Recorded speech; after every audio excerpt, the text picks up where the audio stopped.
نہیں ہے. یہ 230 بیان اس لیے کیے تاکہ اس حلالے والا حساب تو کچھ وقت ہوتا ہے جب آدمی ایک ساتھ کہتا ہے کہ تجھے 3، بعد میں پشیمان ہوتا ہے، مولوی کے پاس بھاگتا ہے، اب وہ کہتا ہے کہ رجوع نہیں ہو سکتا. کوئی رجوع نہیں ہو سکتا، دلیل کیا ہے؟ شامی میں لکھا ہے. شامی تو یار 1000 سال بعد لکھی گئی ہے، 900 سال بعد لکھی گئی ہے، اور تم جو ہے نا قرآن کی اتنی ساری آیات کہ رجوع ہو سکتا ہے، رجوع ہو سکتا ہے، رجوع ہو سکتا ہے، وہ نہیں مانتے ہو.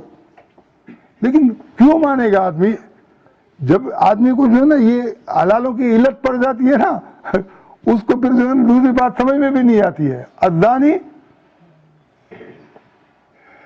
اللہ تعالیٰ نے کہا کہ زانی کو 100 کوڑے مارو، زانیہ کو بھی 100 کو مارو. اب اگر کوڑے کے بغیر مانتا تو اللہ کیوں کو کوڑے کا حکم دیتا؟ ان کو جو نا ایک دفعہ کوئی جو نا کوڑے مارے نا حلالوں والوں کو، پھر آپ دیکھو کہ یہ جو ہے نا یہ کرتے ہیں کہ نہیں کرتے ہیں. اگر اس کو پیسے بھی ملے، اس کو عزت بھی ملے تو وہ کیوں چھوڑیں گے؟ مجھ سے بہتر یہ قرآن سمجھتے ہیں، مجھ سے زیادہ اچھے عمل کرنے والے ہیں، مجھ سے زیادہ علم رکھنے والے ہیں، لیکن بعض لوگوں پر خوف طاری ہے. وہ کہتے ہیں کہ یار اگر ہم نے جو ہے نا یہ بات کہہ دی تو مدرسے سے میری چھٹی ہو جائے گی، مسجد سے میں فارغ ہو جاؤں گا، میں تو اور کسی کام کاج کا ہوں نہیں. حضرت علی نے کہا ہے کہ قاد الفقر ان یکون کفرا، کہ فقر آدمی کو کفر تک پہنچا دے گا.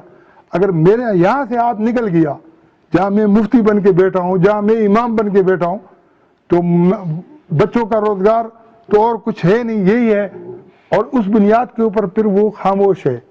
اور سورہ احزاب کے اندر نبی کریم صلی اللہ علیہ وسلم کو اللہ نے مخاطب کر کے کہا کہ یا ایھا النبی اتق اللہ، اے نبی اللہ سے ڈر. اس میں بھی یہی معاملات ہے، لیکن وہاں پر معاملہ کیا ہے؟ وہاں پر زہار اور اس کا معاملہ ہے. جاہلیت کیسی ہوتی ہے یار؟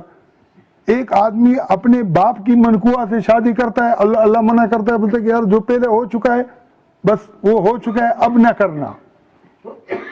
باپ ماں سے شادی کرتا ہے، اور اگر منہ بولا بیٹا ہو اس کی بیوی سے جو ہے نا طلاق ہونے کے بعد شادی کر لے تو وہ آر ہوتا تھا. اور نبی کریم صلی اللہ علیہ وسلم کو بھی خوف تھا کہ اگر میں نے جو ہے نا اس رسم کے خلاف زید کی بیوی سے اس کی عدت کے بعد شادی کی تو یہ لوگ کہیں گے کہ یار یہ کیا کیا. اور یہ اللہ نے اس لیے بتایا تاکہ مولوی یہ نہیں بولے کہ یار میرا جو ہے نا ماشاءاللہ اتنا وجود ہے، میں کسی سے نہیں ڈرتا ہوں. یہ ڈرتے ہیں یار، میں بھی ڈرتا ہوں، لیکن یہ ہے کہ چونکہ لوگوں کی عزتوں کا مسئلہ ہے. اب جو قوم جو ہے نا، ہماری ریاست اتنی کمزور ہو کہ ہم بار بار جو ہے نا یہ لکھ چکے ہیں، اور یہ حلالوں سے جو ہے نا لوگوں کو نہیں بچا رہے ہیں، لوگوں کو اس نصاب کی طرف نہیں لا رہے ہیں جو قرآن اور حدیث کی بنیاد کے اوپر ہے. اور کیا تیر ماریں گے، اور کیا یہ اسلام کے لیے بک بک کریں گے؟ ہم جو ہے نا، میں کہتا ہوں کہ یہ اپنا وقت بھی ضائع نہ کریں، قوم کو جو ہے نا صحیح نصاب کی طرف لائیں. اور بہت لوگ اچھے ہیں بیوروکریسی کے اندر بھی، فوج کے اندر بھی، سیاسی کارکنوں کے اندر، سیاسی جماعتوں کے اندر، لیکن یہ مولویوں سے ڈرتے ہیں. مولویوں سے ایسا ڈرتے ہیں کہ وہ کہتے ہیں کہ اگر مولویوں کے خلاف کچھ بول دیا نا، یہ طالب علم، یہ میں نے ان مولویوں کا جو ہے نا وہ جان نکال دی ہے. یہ دوسروں پر فتوے لگاتے تھے، ابھی میرے فتووں کی زد میں ہے یہ کہ بھئی قرآن کو تو تم نہیں مانتے ہو، تم دوسروں کو کہتے. تو میں کہتا ہوں کہ اگر ریاست اٹھے تو مولویوں کو اٹھنے کی ہمت نہیں ہے، لیکن ریاست کو جو ہے نا اپنے یہ جو اصلاح کے لیے، نصاب کی اصلاح کے لیے، وہ والا کام نہیں کہ آپ کو اوپر کہے کہ جہاد نہیں کرو. اگر جہاد نہیں کرنا تو فوج ختم کرو. وہ والا معاملہ نہیں. قوت مدافعت تو انسان کے اندر ہوتی ہے. ایک آدمی تپڑ مارے گا تو تم اس کو تپڑ مارو گے. دوسری جگہ ظلم ہوگا تو اگر آپ کے ہاں کوئی ظلم نہ ہو تو آپ وہاں سے اس کو جو ہے نا ظالموں کے خلاف جو ہے نا جہاد کرو گے. اگر امریکہ جو ہے نا ہمیں جو ہے نا پوری دنیا کے اندر کہہ سکتا ہے کہ یہ دہشت گردی پھیلا رہے ہیں اور ہمیں ٹھیک کرائے، ہاں یہ ہمارے پاس طاقت نہ ہو تو ہم نے مکہ چھوڑا، مدینے میں آ گئے، حضرت علی نے جو ہے نا مدینہ چھوڑ کے کوفے چلے گئے.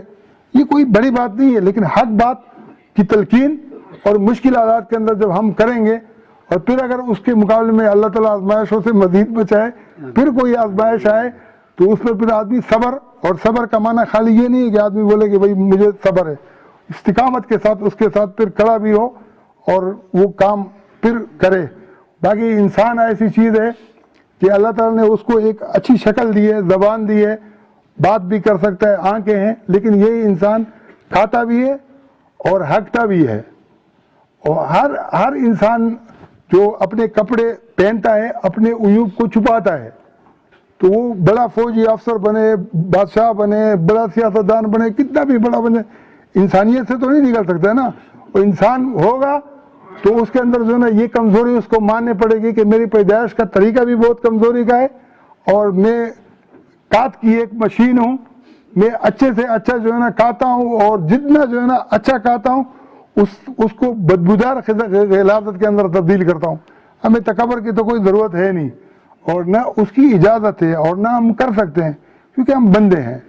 لیکن یہ ہے کہ اللہ بہت بڑا ہے. جب ہر جگہ سے اللہ اکبر کی آوازیں آ رہی ہیں اور قرآن ہر جگہ موجود ہے, تو اس کی طرف ہم رجوع کر کے آخرت میں اللہ تعالیٰ نبی اسلام کے بارے میں کہتے ہیں کہ وقال الرسول یا ربی ان قومی اتخذوا هذا القرآن ماجورا. نبی اسلام شکایت کریں گے. کیا شکایت کریں گے؟ کہ اے میرے رب, میری